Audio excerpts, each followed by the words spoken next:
Voilà, ben, donc moi je vous explique ma démarche, je m'appelle Olivier Bonny et je suis en train de faire un film documentaire sur les Roms en Europe. Donc ça c'est une première chose. Et donc je viens régulièrement aux débats et aux événements ici. Mais en même temps, une des questions que je pose dans le film, c'est la question de la résistance. Parce que donc, vous connaissez, suite au discours de Grenoble, la logique de répressive vis-à-vis des Roms en France. Bon, il y en a ailleurs aussi, mais enfin en France c'était quand même assez fort. Et, mais en même temps, un peu partout en France, partout où il y a des bidonvilles de Roms, des gens qui ont été expulsés, il y a des Français qui se sont rassemblés, qui se sont organisés pour s'opposer à cette répression, voire cette oppression. Et donc, donc pour moi, ça amène la question de la résistance. Bon, voilà, ça c'est une première chose. Et donc moi, je m'intéresse aussi aux manouches, aux gens du voyage. Mon film n'est pas sur les manouches, mais il y a peut-être des croisements aussi. Et bon, ben voilà, j'ai lu votre livre, je le trouvais passionnant. Et donc vous, ben, effectivement, vous êtes un ancien résistant et je voulais un peu explorer aussi cet aspect-là. Peut-être, en fait au départ, je voulais recueillir votre témoignage juste comme ça, parce que j'estime que vous êtes quelqu'un de vraiment important dans l'histoire de la France, une histoire qui a été occultée. Donc déjà, dans l'absolu, je trouve votre témoignage important et ça vaut la peine de le garder en vidéo. Voilà, oui. Mais en même temps, je me suis dit, en lisant le livre, je me suis dit mais qu'il y avait peut-être moyen, je vais voir, bon, de faire des liens avec le sujet du film autour des Roms, de la résistance des citoyens français ici. Voilà. Donc par exemple, je vais régulièrement à Grenoble. Je me suis concentré sur Grenoble, justement la ville du... Eh ben, j'y étais hier matin, moi. Vous y étiez? Bah oui. Ah ok. Bien, j'ai rentré hier soir de Grenoble. Ah d'accord. J'ai resté 3 jours là-bas. Par rapport au Ah bah non, c'est pour la résistance, tout ça. Ah ouais, il y a le Vercors. Ouais, ils ont projeté un film. Ok, ouais. C'est comment, un film de Pilosio, Les Français sans l'histoire. D'accord. Ah ouais. Et il se fait que j'ai aussi filmé une séquence sur une nécropole de la résistance dans le Vercors, dans le massif du Vercors. Ouais, bah j'ai... Le lien, je l'ai fait là aussi, quoi. Ouais, bah là, j'y suis le 27, là. Le 27 mai. Au plateau des Glières, là. Ok, ouais. Ouais, bah j'ai été l'année dernière, ils m'ont dit de revenir cette année, là. Ah d'accord. Et vous avez témoigné aussi de votre expérience? Ah bah oui. Ok, très bien. Alors j'y retourne le 27, là, cette année. D'accord. Ouais. Bon, je ne sais pas si je serai à Grenoble le 27. Ah bah non, on ne peut pas prévoir. Hein. Ouais. Ok, super. Donc voilà. Mais moi, en tout cas, j'y serai. Très bien. Parce que si c'est pas mon copain, c'est Mirabel qui m'emmène. D'accord. Donc voilà, j'ai préparé une série de questions.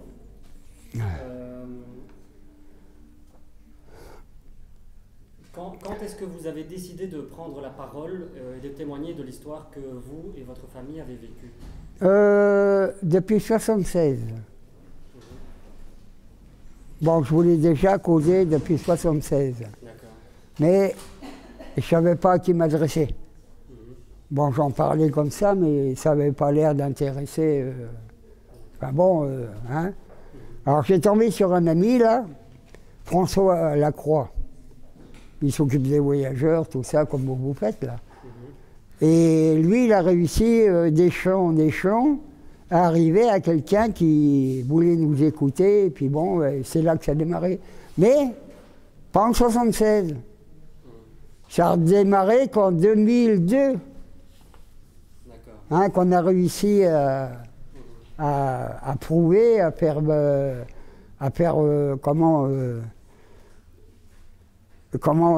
faire voir quoi, ce qui s'était passé en 2002. Ouais. C'est comme moi, vous voyez, j'ai fait une cas. Vous voyez bien que bon, ça n'intéresse personne. Parce que comme on a été déportés, nous, dans les camps, on devait toucher une pension et avoir une carte.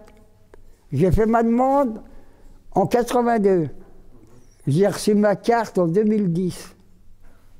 Et je vais vous la montrer, vous allez le voir.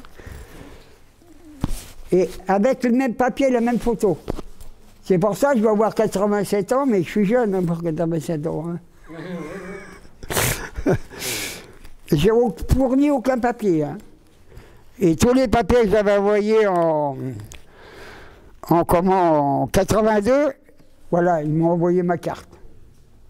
Voilà, regardez la date. Depuis 82, j'ai reçu... Vous pouvez la montrer à la caméra? Vous pouvez la tenir? Je la montre à la caméra. On me le dit, ça, s'il faut tourner ou...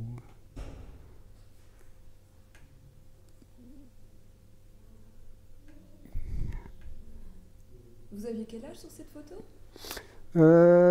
En 82, donc ça fait 30 ans en arrière, ça. J'avais 50 et quelques années, quoi.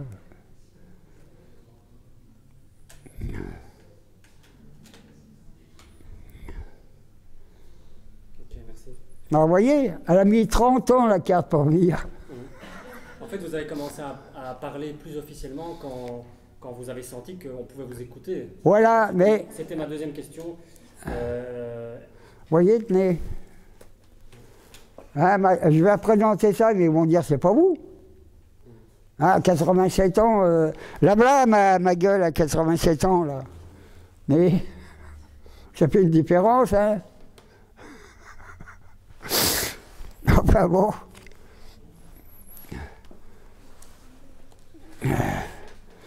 Alors maintenant, là, je vois, ils m'ont dit qu'ils me donneraient une pension. Ça fait 2 ans qu'il faut que j'attende encore 30 ans. Il y a longtemps, je mangerai les pissenlits par la racine. Hein.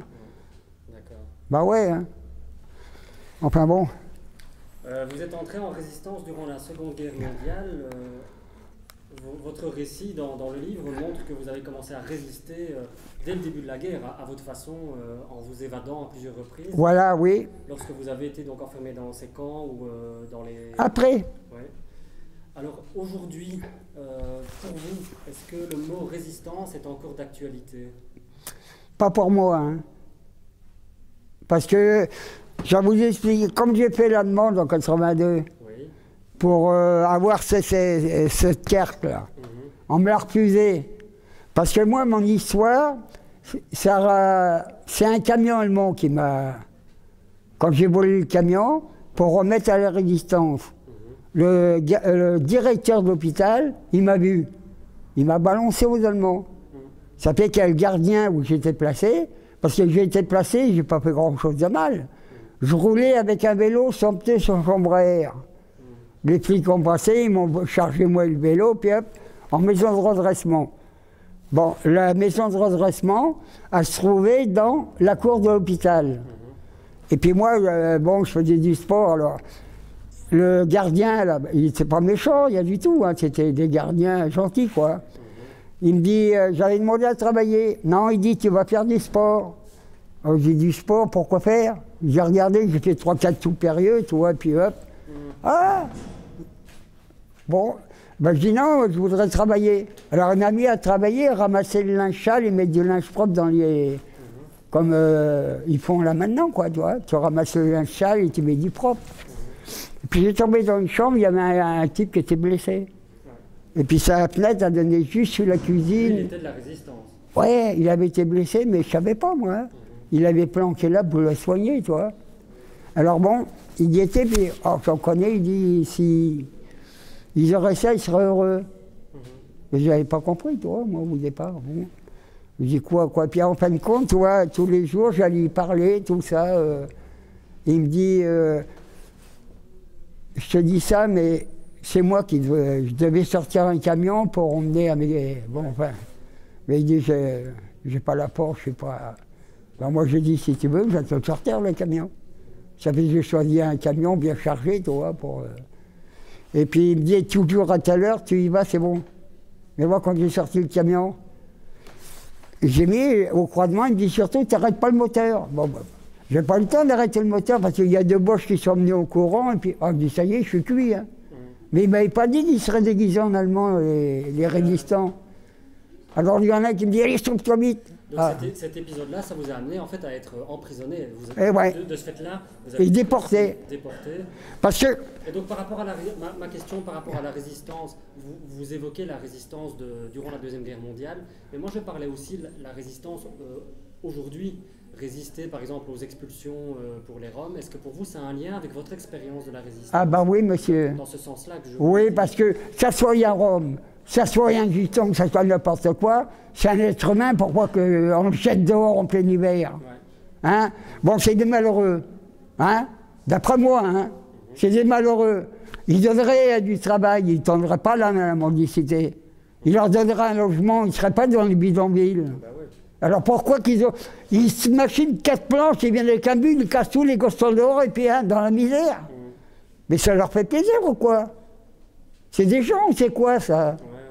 C'est pas des êtres humains, pour moi c'est des sauvages, c'est des... Hein? Mais moi il n'y a pas de différence. Que ça soit Rome, que ça soit c'est des malheureux. Pourquoi qu'on va leur jeter la pierre? Justement, on devrait les aider. Hein?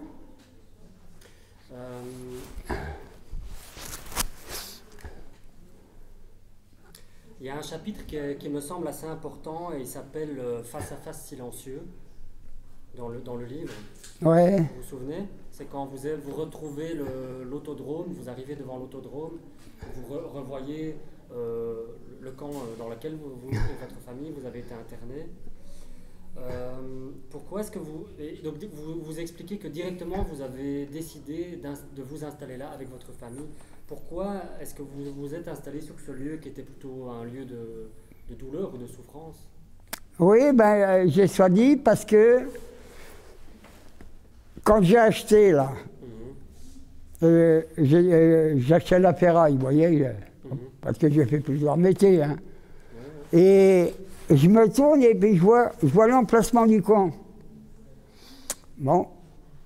Alors je dis au gars qui avait le terrain, je dis, t'en connais pas un terrain qui est à peu près dans le secteur?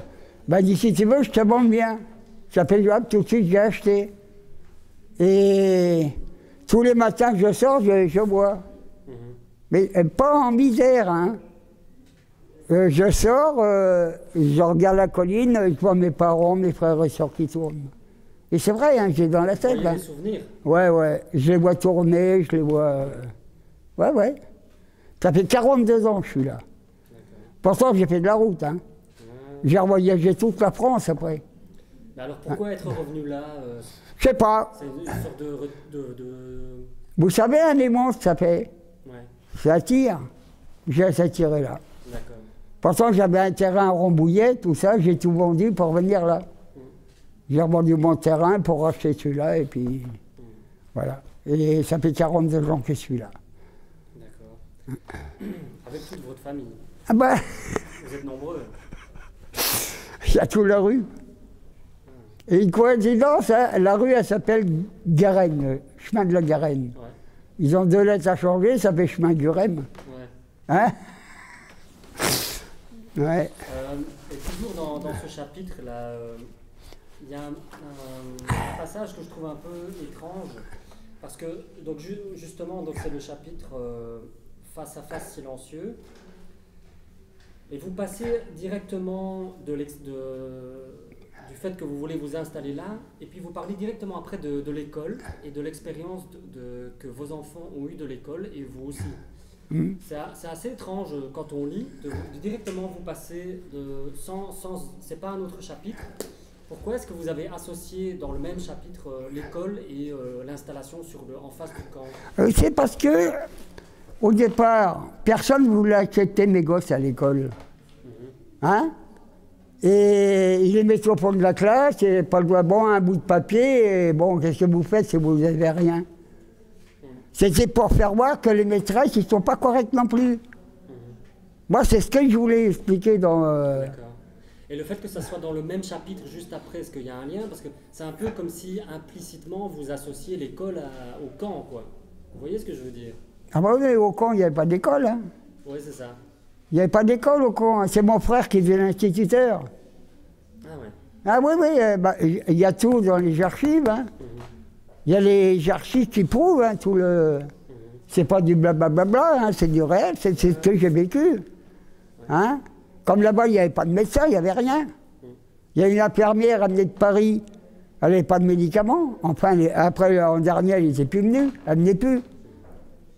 Hein, parce qu'elle n'avait rien pour soigner. Il devait y avoir un instituteur, mais bon, personne n'est venu. Ça fait que mon frère, il a remplacé l'instituteur. D'abord, c'est marqué dans le livre. Ouais, mais c'est réel, hein, vous pouvez regarder au archives. Mais il y a la journaliste, là, Isabelle, là. Eh ben, elle a tout confirmé par les archives. Et encore, les archives, ça ment, il y a des passages que ça ment. Le plus tragique, c'est... Ah ouais. Ouais. C'est important pour vous d'être précis au niveau des faits historiques, parce que vous donnez beaucoup des lieux, des noms de lieux pour bien préciser où se sont passés les événements. C'est important pour vous d'être aussi précis au point de vue historique. Ah oui, parce que moi, ils peuvent prendre des renseignements derrière, hein, ils verront que c'est la vérité. Hein. Ouais. C'est pour ça ils peuvent prendre des renseignements, ils verront que c'est la vérité. Je dis pas de conneries. Hein. Ça sert à quoi? À rien. Hein. Alors, suite du camion, là, les Allemands, j'avais la Gestapo, j'avais la police française et... Les militaires. Les Gestapo, la police allemande, tout. Hein? Et ben même, j'ai retourné donner à manger à mes parents, moi, la nuit. Hein? Je travaillais, ce que je gagnais, j'achetais au marché noir pour pouvoir que, bon, je ne donnais pas grand-chose, hein, ce que je pouvais. Hein, ramener du pain, là, les grands pains, là, hein? Enfin bon, j'ai été plusieurs fois.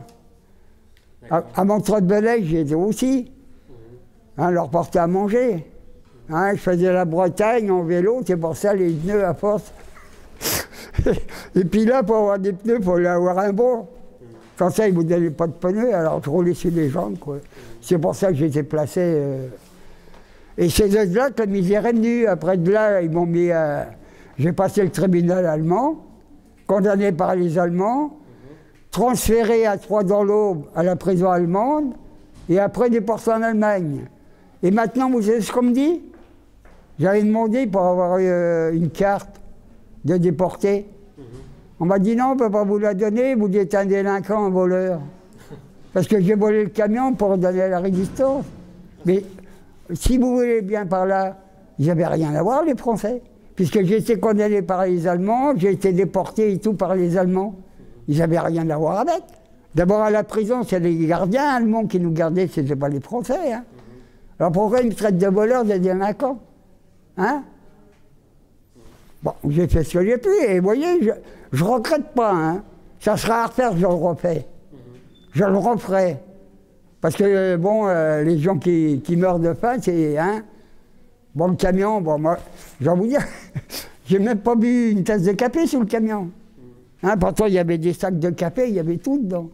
Mais même je serais un voleur, j'ai volé ce qu'ils nous volaient. Parce que tout le ravitaillement, là, ils nous le piquaient à nous. Hein, alors pourquoi que les Français, ils se mettent là-dedans? Ils n'ont rien à voir. Hein, c'est pas eux qui ont été dans les camps de travaux forcés, travailler nuit et jour et tout. Hein. Voilà les coups de matraque, ils m'ont cassé le nez.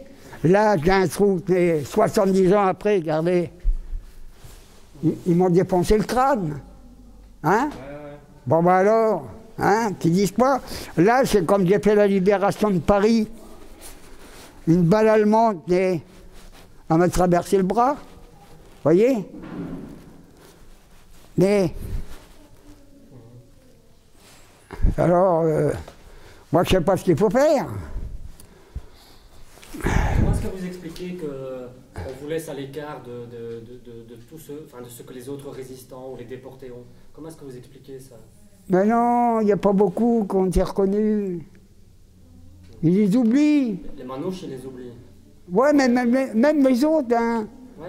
Moi, j'ai connu des copains de sédentaires, là, des gens des villages, là. Ben, on n'en parle pas. On n'en parle pas. Parce qu'attention, pendant la guerre, tous les jeunes, là, les gens du voyage, beaucoup étaient dans la résistance. Hein. Ouais. Ah oui, ils se planquaient dans la résistance. Hein. Et après, comme il y a eu la guerre d'Algérie, ils ont bien sûr été les trouver, tous les petits jeunes, pour les envoyer là-bas. Hein, tous sous les drapeaux. Hein. Et maintenant, ils viennent dire qu'on n'est pas français. Non mais oh, hein, moi je sais pas. Il y a quoi de s'énerver, il y a quoi de... Hein, ouais, bien sûr. Il y a quoi de résister. Et je résisterai jusqu'au bout. Hein. Parce que vous voyez ce qui se passe là, bah, ça va revenir comme... Ouais. Ah bah oui, hein, ça se sent... hein. Parce que là maintenant, vous avez un terrain, vous n'avez pas le droit à l'eau, vous n'avez pas le droit à l'électricité. Bon, maintenant, vous êtes sur la route, vous n'avez pas le droit de rouler. Hein, à peine arrivé, on décroche les caravanes, tous les qui sont là, ils dégagés. On est quand même en France. Ouais. On est des Français. Absolument, oui. Hein? Alors pourquoi qu'on ne nous donne pas une carte Tiens, c'est pas gros ça. Ouais. On devrait avoir ça. Plutôt que le carnet de route. Ah bah oui. Bah oui. Quand vous allez vous présenter à la gendarmerie, au commissariat, ils se foutent déjà de vous. Hein, ils voient tout. Ah hein. Bon, c'est des provocateurs déjà une. Alors si vous rebellez pour une signature, vous vous retrouvez en cabane. Non mais c'est de la provocation. Oui, vous l'avez bien expliqué d'ailleurs. Hein? Moi je sais pas. Alors je suis tombé il y a quelques semaines sur un article dans Le Monde que j'ai ici. Et dans cet article, il s'intitule « Un plan contre le racisme et l'antisémitisme lancé en toute discrétion ». Et donc par le gouvernement de Nicolas Sarkozy. Et ils disent le gouvernement se déclare par ailleurs favorable à la suppression des titres de circulation imposés aux gens du voyage. Il affirme aussi vouloir mettre fin à la disposition qui ne les autorise à s'inscrire sur les listes électorales qu'après 3 ans de rattachement à la même commune. Et ça, vous en parlez dans votre livre. Oui. Peut-être que votre livre, vous revendiquez ça, qu'on change ça. Peut-être que votre livre a eu un effet. A eu un effet. On peut peut-être l'espérer. Il y a eu un bon effet d'un côté et il y a eu un mauvais effet de l'autre. Oui. Parce que les flics ne sont pas contents. Pourquoi? Parce que vous avez parlé d'eux dans votre livre. Voilà, ouais. D'accord. Donc ça c'est au niveau de votre commune, mais au niveau de l'État, apparemment, le franc est tombé dans oui, le gouvernement. Ouais, mais même chez moi, dans mon pays. Hein. Vous étiez au courant qu'ils envisageaient d'arrêter de supprimer les titres de circulation? Vous avez entendu ça dans cet article? On a demandé. Ouais. Parce que nous, ce qu'on veut, on ne veut pas grand-chose. Hein. Déjà, qui reconnaissent nos droits, ouais. Hein, qui nous laissent voter comme tout le monde, et qui nous laisse, si on veut acheter un terrain, pour sédentariser. C'est tout, on ne demande pas grand-chose. Mais ça, il faut le supprimer, le carnet, parce que c'est une honte pour nous. Bah oui, on est français, on est... Un étranger, il ne va pas faire signer ce machin tous les 3 mois. Donc on est compris plus bas qu'un étranger. Ouais. On est des moins qu'Oriens, moi je sais pas. En fait, j'ai l'impression que... Enfin, vous n'avez pas l'impression que les nomades, entre guillemets, ils font un peu peur aux gens un peu partout? Non, c'est des ditons, ça. Bon, je vais vous dire une chose, moi. Hein. Non, c'est les gens, je ne parle pas de la réalité, mais que dans leur tête, ça fait un peu peur, les nomades. Les Roms, par exemple, les Roms, on dit souvent c'est des nomades, mais ils ne sont pas nomades. Ils ne sont pas méchants, c'est pas des méchants. Ça, c'est des ditons de vieille grand-mère. Bon, vous arrivez sur une place avant, fermez vos gosses, là, les voleurs d'enfants. Bon, moi, j'en ai 15. Si je veux avoir un gosse, j'en fais un, je ne vais pas voler celui du voisin. Pourquoi qu'il dit qu'on est les voleurs de gosses? Vous avez entendu à la radio quoi, qu'on a volé des enfants? Qu'on a tué un gosse? Parce que nous, chez nous, les gosses, c'est des rois. Hein, on donne notre vie pour un gosse, nous. On ne va pas s'amuser à le foutre dans un congélateur comme il y en a qui font. Hein, non mais... Hein? Non mais c'est vrai. Maintenant, on nous traite de voleurs de poules. Moi, je sais, depuis... même que je crevais de faim, je voyais une poule qui courait, je ne l'ai pas volée. Ah, j'aurais peut-être volé, oui, mais si j'avais eu du feu. Et quand j'avais rien pour la faire cuire, je l'ai laissé courir. Maintenant, quand je dis, ah, le voleur de poules, je dis non, c'est fini les poules, on vole des autruches maintenant. C'est plus gros, il y a plus à manger. C'est bien, vous gardez l'humour, quoi. Hein. Ah, j'aime bien, moi. Ah, c'est vrai, hein. Même, des fois, je raconte comme ça. Parce que je vais partout, hein. Je vais partout, là, je suis un peu dans les lycées, dans les écoles, tout. Hein. Alors, quand je commence à parler, tout d'un coup, je dis... Ah, tout le monde rigole, et puis hop, ça redémarre. Ouais. Ah ben, j'étais clown, moi. Hein. Clown acrobate, alors j'ai gardé un petit peu de... Ouais. Et donc, pour vous, c'est quand même une petite... Est-ce que c'est une petite victoire de pouvoir témoigner un peu partout en France, et même ici à Bruxelles, de votre histoire? Oui, pas pour moi, hein. Parce que moi, c'est du passé maintenant. Oui. Moi, je tourne la page, mais sans oublier. Je tourne la page, mais sans oublier. Si je fais ça, c'est pour le présent et le futur. Pour les générations qui viennent, qui ne subissent pas ce qu'on a subi nous, qu'on n'a rien fait. Hein, parce qu'elles se voir enfermer des années, sans avoir rien fait, hein, et vous êtes bien des matériels à ressortir, hein, même plus un petit baluchon d'eau. Hein, parce que mes parents, quand ils sont rentrés, ils ont pris leur argent, les bijoux, le matériel a resté dans métal avec les... Parce que nous, on faisait du cinéma.